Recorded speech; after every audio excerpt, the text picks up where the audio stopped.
Hi, hello.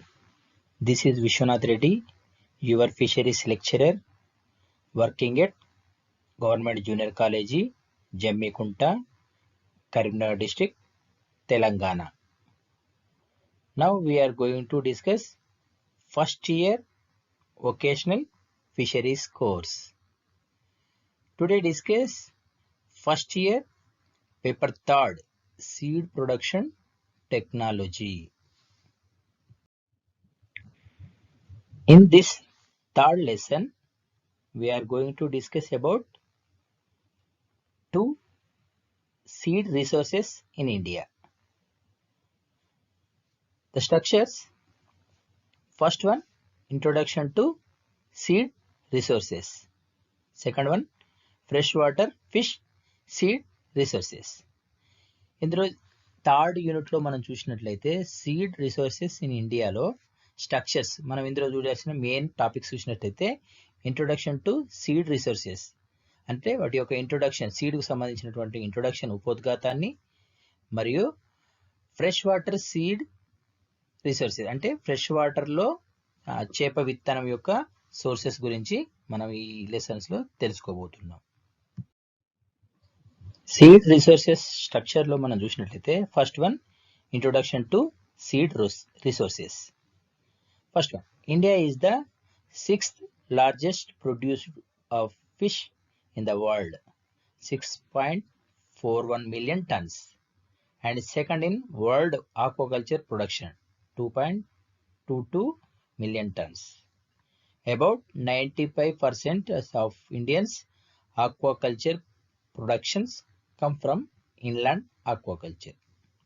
Of late, inland fish production has surpassed marine fish production.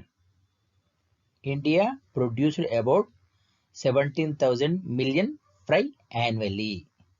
ఇక్కడ మనం ఇంట్రొడక్షన్లో చూసినట్లయితే సీడుకు సంబంధించినటువంటి వాటిని చూసినట్లయితే ప్రపంచంలోనే చేపల ఉత్పత్తిలో భారతదేశం అనేది 6వ స్థానంలో ఉంది. అందులో మనం 6.41 మిలియన్ టన్నుల ఉత్పత్తిని మనం జరుపుతున్నాం. అలాగే చూసినట్లయితే ప్రపంచంలోనే ఆక్వా ఉత్పత్తిలో మనం సెకండ్ పొజిషన్లో ఉండడం జరిగింది. ఆక్వా ఉత్పత్తులు అంటే ఏంటి? ఆక్వాకల్చర్ అంటే ఏంటిది? జలజీవులు అంటే అందులో చేపలు, నత్తలు, రొయ్యలు, ఆల్చిప్పలు అన్ని రకాలైనటువంటి జలజీవుల ఉత్పత్తిలో మనం ప్రపంచంలో 2వ స్థానంలో ఉన్నాం. చేపల ఉత్పత్తిలో మాత్రం 6th పొజిషన్లో మనం ఉన్నాం. ఆక్వా ఉత్పత్తిలో చూసినట్లయితే 2.2 మిలియన్ టన్స్ మనం దిగుబడి చేస్తున్నాము. అలాగే చూసినట్లయితే 95% లోతట్టు ఆక్వాకల్చర్ నుండే మనకు వస్తుంది. అంటే ఆక్వాకల్చర్లో చూసినట్లయితే మనం 95% అనేది కూడా లోతట్టు అంటే ఇన్లాండ్ ఫిషరీస్ నుంచే మనకు రావడం జరుగుతూ ఉంది. నెక్స్ట్ చూసినట్లయితే సముద్ర చేపల ఉత్పత్తిని మనం లోతట్టు చేపల నుంచే మనం సముద్ర ఉత్పత్తులను చేస్తున్నాం అనమాట. నెక్స్ట్ భారతదేశం ఏటా 17,000 మిలియన్ల ఫ్రైలను ఉత్పత్తి చేస్తుంది. Among the different states, West Bengal is ranked first in inland fish production as well as fish seed production, 8,400 million fries. Indian freshwater aquaculture is mainly based on polyculture of India major carps such as katla, rohu and mrigal, and 3 exotic carps namely silver carp, grass carp and common carp. ఇక్కడ మనం చూసినట్లయితే వివిధ రాష్ట్రాలలో లోతట్టు చేపల ఉత్పత్తిలో మనకు పశ్చిమ బెంగాల్ అనేది మొదటి స్థానం కనబడతా ఉంటుంది. ఎంత ఉత్పత్తి చేస్తుందంటే ఇయర్లీ 8,400 మిలియన్స్ ఫ్రైలను అది ఉత్పత్తి చేస్తూ ఉంది. ఒక పశ్చిమ బెంగాల్ నుంచే మనకు 8,400 మిలియన్స్ ఫ్రైస్ మనకు అందుబాటులో ఉంది. అది మొదటి స్థానం, భారతదేశంలో మొదటి స్థానం ఆక్రమించినటువంటిది వెస్ట్ బెంగాల్గా చెప్పుకోవచ్చు. అయితే మనకి ఇక్కడ ఇండియాలో ఆ సీడ్ రిసోర్సెస్ ఏది ముఖ్య పాత్ర వహిస్తుందంటే పాలికల్చర్ అనేది ముఖ్యమైనది. పాలికల్చర్ అంటే వివిధ రకాలైనటువంటి జాతులకు చెందినటువంటి వాటిని ఒకే దానిలో వేసి ప్రవేశపెట్టడం, దాన్ని పాలికల్చర్ అంటాం. అయితే పాలికల్చర్ అనేది మనకు మేజర్ పాత్ర పోషిస్తూ ఉంది. అందులో చూసినట్లయితే ఇండియన్ మేజర్ క్రాప్స్ ఉన్నాయి, అలాగే ఎగ్జోటిక్ ఫిషెస్ ఉన్నాయి. అయితే ఇండియన్ మేజర్ కార్ప్ లో చూసినట్లయితే మనకు కట్ల, రోహు, మృగాలు. అలాగే ఎగ్జోటిక్ అంటే విదేశీ చేపలు, అందులో చూసినట్లయితే మనకు silver carp, grass carp and common Corp.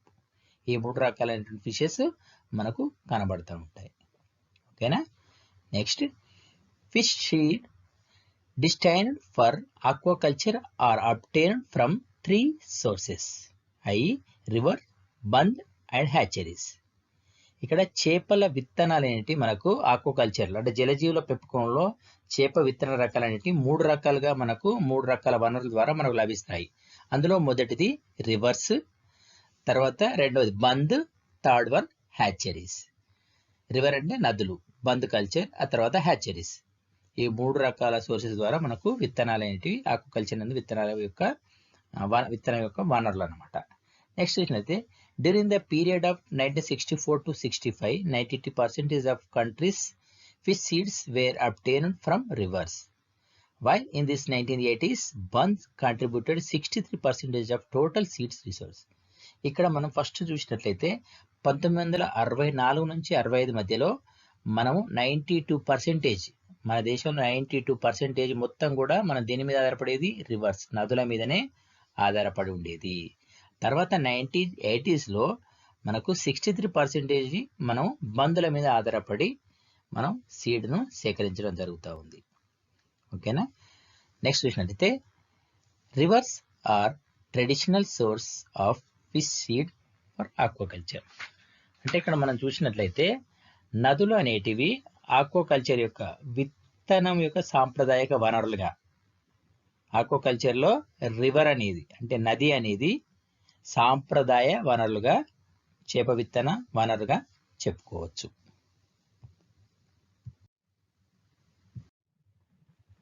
The Ganga river system is the largest river system and is home to India major crops. Fertilized eggs, spawn, fry and fingerlings constitute riverine seeds.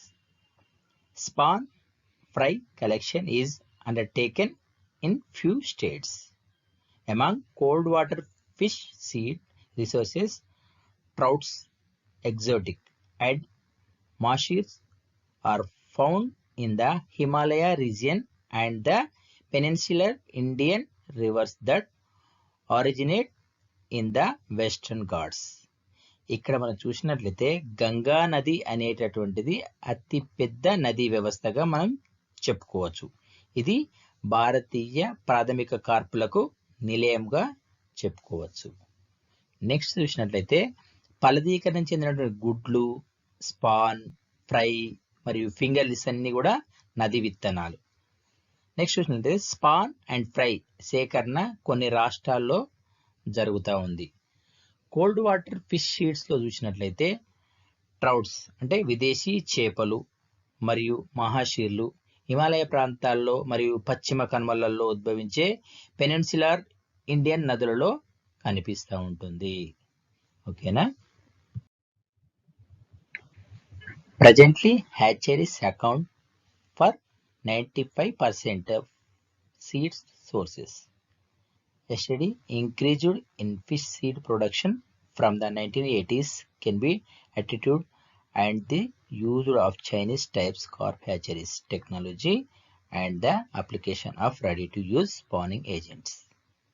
There are more than 420 carp hatcheries producing about 34,292 million spawns, 17,000 million fries.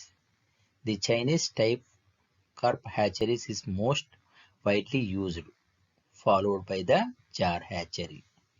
ఇక్కడ మనం చూసినట్లయితే ప్రస్తుతానికి విత్తన వనరులలో 95% హ్యాచరీస్లను ఉపయోగిస్తూ ఉన్నాం.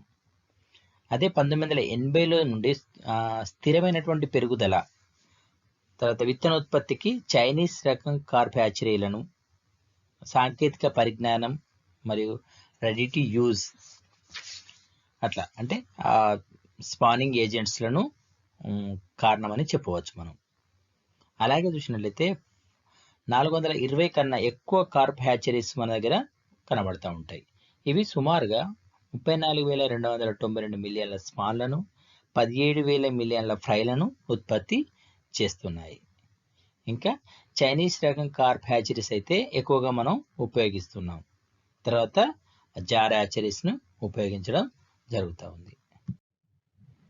The traditional methods of transportation of fish seed is the open system, which used earthen, aluminium, galvanized iron or tin container for seed transportation.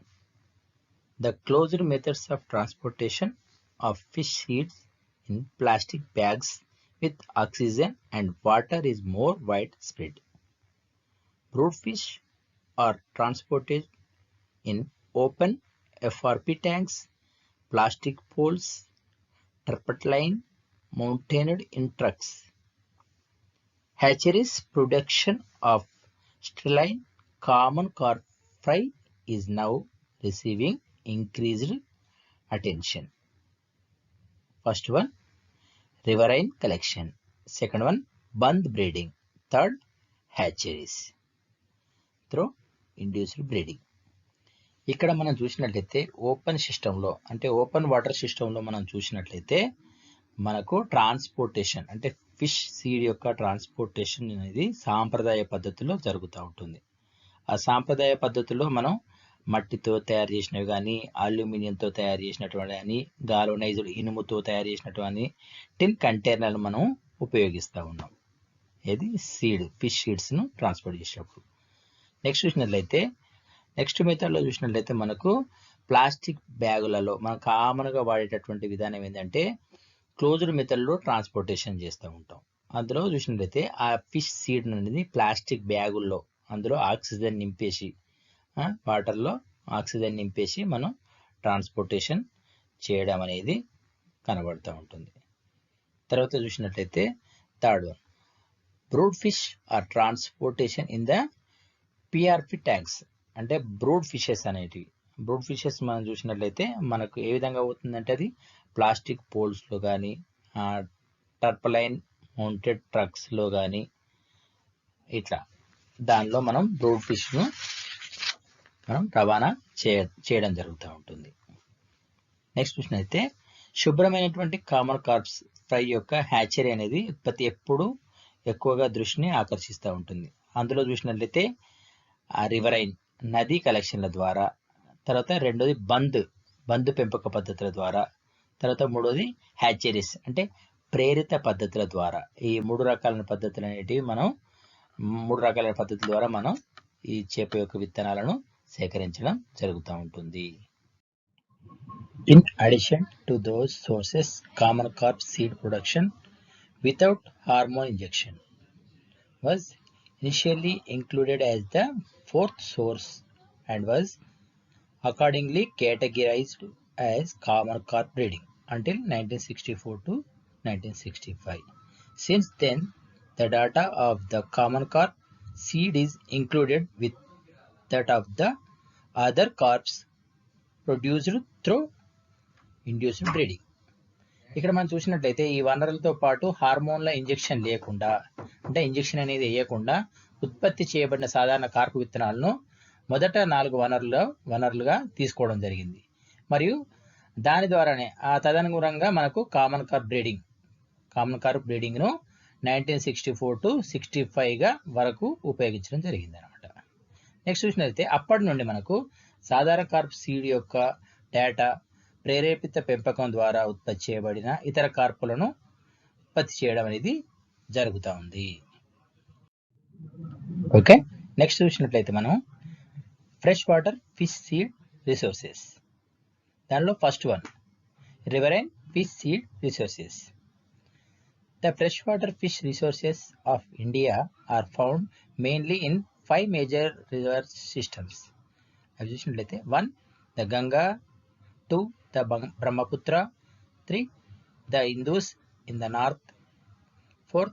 The peninsular east coast and the west coast river in the south. ఇక్కడ మనకు riverine fisheries seed ప్రొడక్షన్లో చూసినట్లయితే భారతదేశంలోని మంచినీటి చేపల వనరుల్లో ప్రధానంగా 5 ప్రధాన నదీ వ్యవస్థలు మనకు కనబడుతూ ఉంటాయి. అందులో ఒకటి గంగా, రెండవది బ్రహ్మపుత్ర, మూడోది ఉత్తరాన సింధు, నాలుగోది ద్వీపకల్ప తూర్పు తీరం, తర్వాత దక్షిణాన వెస్ట్ కోస్ట్ నది. ఇలా మనకు 5 మనకు మెయిన్గా నది వ్యవస్థలు మనకు కనబడతా ఉంటాయి. First one, the Ganga river system. The Ganga river system has a total length of about 8,047 kilometers and is among the largest river system in the world. It harbors the richest freshwater fish fauna of India, ranging from the cultivable major carps to mashir and other cold water fishes of the Himalayas, the hilsa, catfish, and a wide carry of other fishes of considerable commercial importance. ఇక్కడ మనం Ganga river system గురించి అంటే గంగా నది వ్యవస్థను ఒకసారి మనం observe చేసినట్లయితే, గంగా నది అనేది మొత్తం దాని పొడవు 8,047 కిలోమీటర్ల దూరం అది విస్తరించి ఉంది. ఇది ప్రపంచంలోనే అతిపెద్ద నది వ్యవస్థల్లో ఒకటిగా మనం చెప్పుకోవచ్చు. చూసినట్లయితే ఇది భారతదేశంలోని సంపన్న మంచినీటి చేపల జంతుజాలం, సాగు చేయబడినటువంటి ప్రధానమైనటువంటి కార్పులు, మహాషీర్లు మరియు హిమాలయాలకు చెందిన కోల్డ్ వాటర్ చేపలు, తర్వాత హిల్సాలు, తర్వాత క్యాట్ ఫిష్లు, ఇట్లా చూసినట్లయితే మరి గణనీయమైనటువంటి వ్యాపార ప్రాముఖ్యత కలిగిన ఇతర చేపలు కూడా మనం ఇక్కడ విస్తారంగా కనిపిస్తాయి. Now second one, the Brahmaputra river system. The Brahmaputra river system, with a combined length of 4,023 kilometers, has rich fauna in its upper stretches but without much economic value. However, it is middle and lower stretches have survival species of carps, catfish, and anadromous hilsa and other air-breathing fishes. ఈ యొక్క Brahmaputra river సిస్టమ్ను ఒకసారి చూసినట్లయితే, బ్రహ్మపుత్ర యొక్క నది వ్యవస్థను మనం observe చేసినట్లయితే ఇది 4,023 కిలోమీటర్ల పొడవుతో దాని ఎగువ భాగంలో గొప్ప జంతుజాలం అనేది ఉంటుంది. కానీ చాలా ఆర్థిక విలువ లేకుండా ఉంటుంది. ఏదేమైనా చూసినట్లయితే దాని మధ్య గల మరియు దిగువ విస్తీర్ణంలో అనేక జాతులైనటువంటి కార్పులు, క్యాట్ ఫిష్లు, అనడ్రోమస్ వలస జరిపేటటువంటి హిల్సాలు మరియు ఇతర గాలి పీల్చేటటువంటి చేపలు ఇక్కడ మనకు ఈ యొక్క రివర్లో మనకు కనబడతా ఉంటాయి. The Indu's river system, third one. The Indu's river system through massive as a whole cover only a small part of northwest India, harboring the brown trout in the upper reaches and a variety of indigenous carp and catfishes in the lower section. The trout streams of Kashmir constitute one of the world's richest sports fishing water, attracting anglers and tourists all over the world. The Hindu river సిస్టమ్ను మనం ఒకసారి observe చేసినట్లయితే, ఈ Hindu river system అనేది మనకు వాయువ్య భారతదేశంలో ఒక చిన్న భాగాన్ని మాత్రమే కలిగి ఉంటుంది. ఎగువ ప్రాంతంలో గోధుమ రంగు ట్రౌట్లను మరియు దిగువ భాగంలో వివిధ రకాల విదేశీ కార్పులను, తర్వాత క్యాట్ ఫిష్లను కలిగి ఉంటుందన్నమాట. అలాగే ఈ కాశ్మీర్ యొక్క ట్రౌట్ ప్రవాహాలు ప్రపంచంలోనే జాలార్లను మరియు పర్యాటకులను ఆకర్షించే ప్రపంచంలోనే అత్యధిక దళిత క్రీడ ఫిషింగ్ జలాల్లో ఇది ఒకటిగా చెప్పుకోవచ్చు. The east Coast river system. The east Coast river system in peninsular India is rather a composite system of rivers, the main constituents of which are the Mahanadi, the Godavari, the Krishna and the Kaveri, with a combined length of about 6,437 kilometers. The Mahanadi has all the Indian major carps common with the Ganga system. The other rivers, besides their own indigenous fish fauna of survival carp species, catfish, morels, prawns, etc., have had their water enriched by repeated transplantation of the gangetic carps from the north. ఇక్కడ మనం east Coast river system ఒకసారి observe చేసినట్లయితే భారతదేశంలోని ఇది ఒక ద్వీపకల్పానికి చెందినటువంటిది. East Coast river system అనేది నదుల యొక్క మిశ్రమ వ్యవస్థ, అంటే వివిధ నదుల యొక్క మిశ్రమ వ్యవస్థగా దీన్ని చెప్పుకోవచ్చు. ఏ నదులు? మహానది, గోదావరి, కృష్ణ, కావేరి మొదలగునన్ని నదుల యొక్క సంగమం అన్నమాట. అది మిశ్రమ వ్యవస్థ. దీని యొక్క లెంత్ ఎంత ఉంటుంది అంటే, దీని యొక్క పొడవు చూసినట్లయితే అది 6437 కిలోమీటర్స్ పొడవు ఇది విస్తరించి ఉంది. ఈ మహానదిలో గంగా వ్యవస్థతో సమానమైనటువంటి అన్ని భారతీయ ప్రధాన కార్పులు ఇందులో మనకు కనబడతా ఉంటాయి. అలాగే ఇతర నదుల్లో అనేక కార్ప్ జాతులు, క్యాట్ ఫిష్లు, తర్వాత ముర్రేల్స్, రొయ్యలు మొదలైన వాటి మన చేపల జాతులతో పాటుగా గాంగెటిక్ కార్ప్స్ ఇలాంటివి మనకు కనబడుతూ ఉంటాయి. అంతేకాకుండా పదే పదే నీటిని మార్చడం ద్వారా కూడా నీటిని సమృద్ధిని కలిగి ఉంటుంది ఇక్కడ దక్షిణ భాగంలో.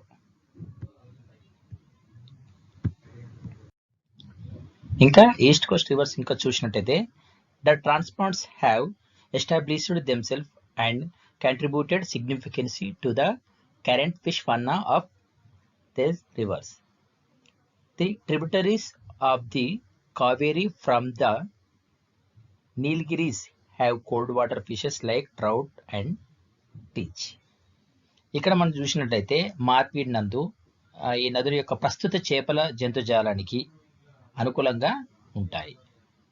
అలాగే చూసినట్లయితే కావేరి యొక్క ఉపనదుల్లో నీలగిరి నందు ట్రౌట్స్, చల్లటి నీటిలో అయినటువంటి ట్రౌట్స్ మరియు టీచ్లు కూడా ఉంటాయి. Now last one, the West Coast River System.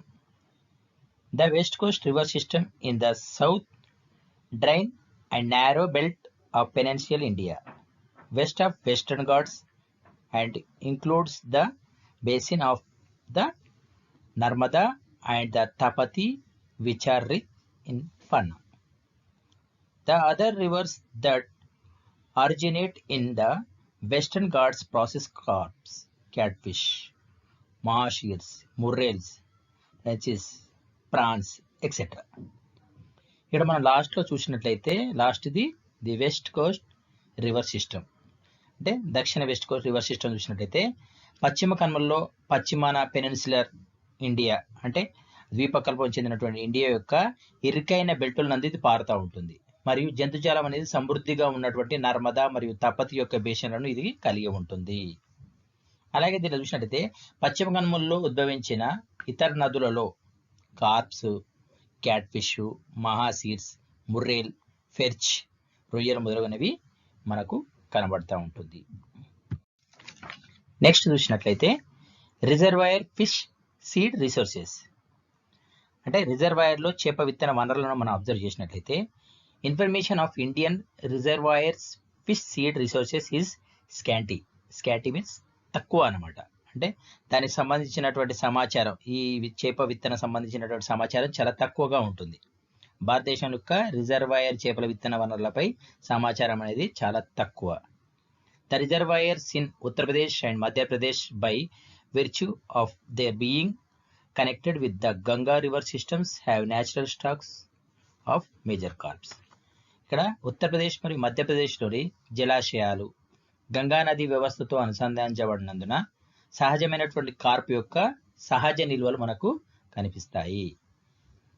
But in view of the large value of water impounded by them, the original stocks are being supplemented through regular stocking with major carp fingerlings.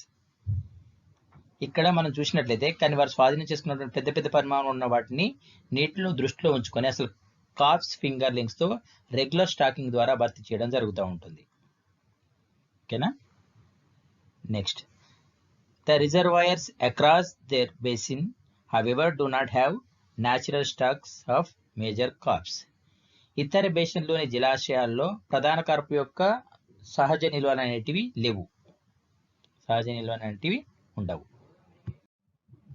Hence major carp fingerlings produced elsewhere are brought and released in those reservoirs.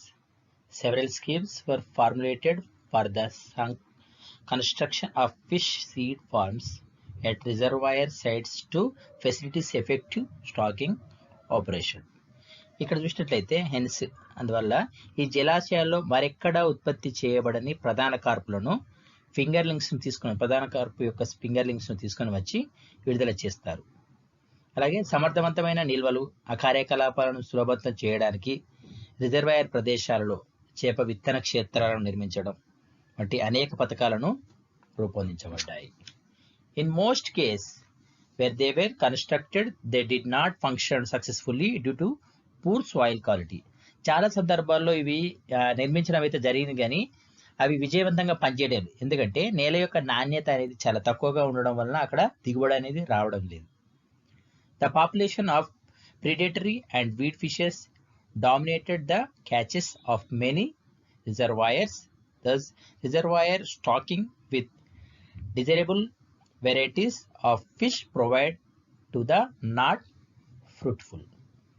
ఇక్కడ చూసినట్లయితే మనకు అనేక రకాలైన కలుపు జీవులు అలాగే కలుపు చేపలు జనాభా అనేక జలాశయాల్లో క్యాచ్ల ఆధిపత్యం అనేది చెలాయించడం జరుగుతూ ఉంటుంది. అంటే ఎక్కువగా అందుకొని తినేటటువంటి వాటియే ఎక్కువగా చెల్లుబాటు అవుతూ ఉంది.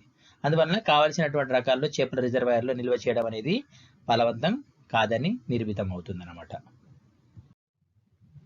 Okay, next seed resources and supply, అంటే విత్తన వనరులు మరియు సప్లై గురించి తెలుసుకుందాం. Until the late 1970s, riverine seed collection was the main source of seed of IMC for aquaculture, contributing to 91.67% of the total fish seed production during 1964 to 65. అంటే ఇక్కడ చూసినట్లయితే మనకు 1970 చివరి వరకు ఆక్వాకల్చర్ యొక్క నది విత్తనాల సేకరణ ఐఎంసి అంటే ఇండియన్ మేజర్ కార్ప్స్ యొక్క విత్తనానికి ప్రధాన వనరులుగా ఉండేది. అలాగే 1964 to 65 మధ్య కాలంలో మొత్తం చేపల విత్తనోత్పత్తిలో అది ఎంత అంటే 91.67% అది ప్రాఫిట్ దాంతోటే వచ్చేది. నది విత్తన సేకరణ ద్వారానే మనకు రావడం జరిగేది.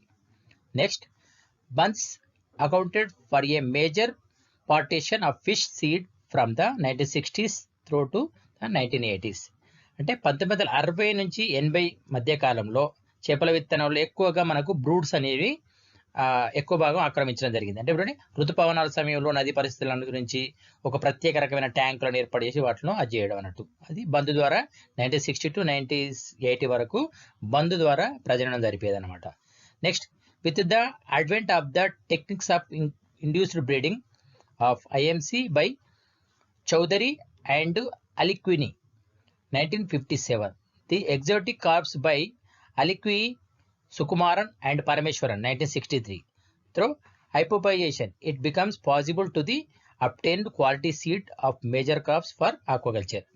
అంటే ఇక్కడ చూసినట్లయితే మనకు ఏ విధంగా డెవలప్ అయ్యింది ఐఎంసీ అంటే ఇండియన్ మేజర్ కార్ప్స్ యొక్క ప్రజలను ఏ విధంగా స్టార్ట్ అయింది అనేది ఫస్ట్ చూసినట్టయితే అలికుని అని చౌదరి అనేవాళ్ళు 1957లో ఐఎంసి అంటే ఇండియన్ మేజర్ కార్ప్స్ యొక్క ప్రేరిత ప్రజననం అంటే హైపోపియేషన్ పద్ధతి ద్వారా, తర్వాత అలికిని మరియు సుకుమారన్ పరమేశ్వర్ అనేవాళ్ళు 1963లో అన్య దేశం అంటే విదేశీ చేపలతో వాటిని ప్రజననం జరిపేసి ఆక్వాకల్చర్లో ప్రధానమైన కార్పు చేపల యొక్క నాణ్యతను విత్తనాలను అభివృద్ధి చెందించడం జరిగింది. This resulted in an increased reliance on induced breeding for obtained quality fish seeds. అంటే దీని ఫలితంగా నాణ్యమైనటువంటి చేపల విత్తనాలను పొందడానికి ప్రేరిత పెంపకంపై ఎక్కువగా ఆధారపడే వాళ్ళం. During the 2002 to 2003, induced breeding accounted for most of the seed production in the country, with bund or rivers contributed on nearly 5%. అంటే 2002-2003 దశాబ్దంలో ప్రేరేపిత పెంపక దేశంలో అంటే ఉత్పత్తి చేసేటప్పుడు విత్తనంలో ఎక్కువ భాగం అనేది మనకు బందులు మరియు నదుల ద్వారా దాదాపు 5% మాత్రమే ఉపయోగపడేది. Next, the central England fisheries research institute CIFRI located in Barakpur, Kolkata, helped in located new crop seeds collection centers from 1949 through 1957. 1949 నుంచి 57 వరకు సిఎంఎఫ్ఆర్ఐ అంటే central inland fisheries research institute అనేది ఇది కలకత్తాలో ఉంది. ఇది మనకు ఆ క్రాప్ అంటే సీడ్ యొక్క సేకరణ కేంద్రాలను గుర్తించడంలో ఇది మనకు సహాయపడడం జరిగింది. సిఎంఎఫ్ఆర్ఐ యొక్క విధులను చూసినట్టయితే quality and quantity of fish seed availability, gears used for span collection, third methods of collection, measurements of fish seeds, factors responsible for fluctuation in seed availability and other aspects on all Indian basis. ఇక్కడ చూసినట్లయితే మనకు ఏ విధంగా ఉపయోగపడుతుందంటే చేపల యొక్క విత్తనాల యొక్క నాణ్యత మరియు పరిమాణం గురించి, తర్వాత స్పాన్ సేకరణ ఉపయోగించే గేర్ల గురించి, తర్వాత సేకరణ పద్ధతుల గురించి, తర్వాత చేపల విత్తనాల యొక్క కొలత గురించి, విత్తనాల లభ్యత మరియు ఇతర అంశాల హెచ్చుతగ్గులకు కారణమయ్యే విషయాల గురించి ఇది చర్చించడం జరుగుతుంది. సిఎంఎఫ్ఆర్ఐ అనేది The diverse geographical and climatic conditions of India are reflected in the riverine resources of the country.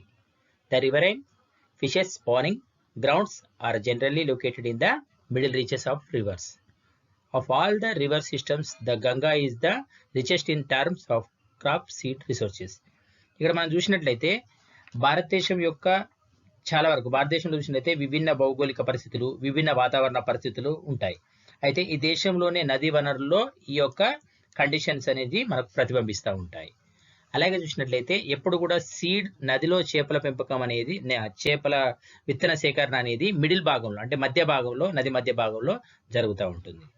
ఇలాగే చూసినట్లయితే అన్ని నదీ వ్యవస్థల్లో చూసినకెల్లా మన గంగా నదీ వ్యవస్థ అనేది గొప్పదానిగా వర్ణించడం జరుగుతుంది.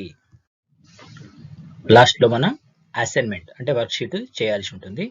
దానిలో first define the term seed in aquaculture అంటే ఆక్వాకల్చర్లో సీడ్ అంటే విత్తనం అనే పదానికి అర్థం ఏంటిది. Second one different stages of fish seeds అంటే చేపల యొక్క విత్తనాలలో ఆ ఏ రకాల స్టేజ్లో మనం తీసుకుంటాం. తర్వాత what algal species used in live feed in shrimp hatcheries, shrimp హ్యాచరీస్లో ఉపయోగించేటటువంటి సజీవ ఆహారం ఏంటిది. తర్వాత what is the need of hatchery, hatchery యొక్క అవసరం ఏంటిది, అవసరం దేనికి ఉపయోగపడుతుంది హ్యాచరీ అనేది. నెక్స్ట్ చూసినట్టే fifth one major reservoir system present in India, ఇండియాలో ఉన్నటువంటి అతిపెద్ద నది వ్యవస్థ ఏంటిది అనేది. తర్వాత define span and fry, fry అంటే ఫ్రై మరియు స్పాన్ అంటే ఏమిటి. తర్వాత గంషా అంటే ఏంటిది. తర్వాత describe the fish seed collection from natural resources, సహజ వనరుల నుంచి విత్తన సేకరణ చేసే ఒక విధానాన్ని వ్రాయండి. ఇవన్నీ మీరు చేయాల్సినటువంటి వర్క్ షీట్. ఓకేనా? Okay, thank you all of you.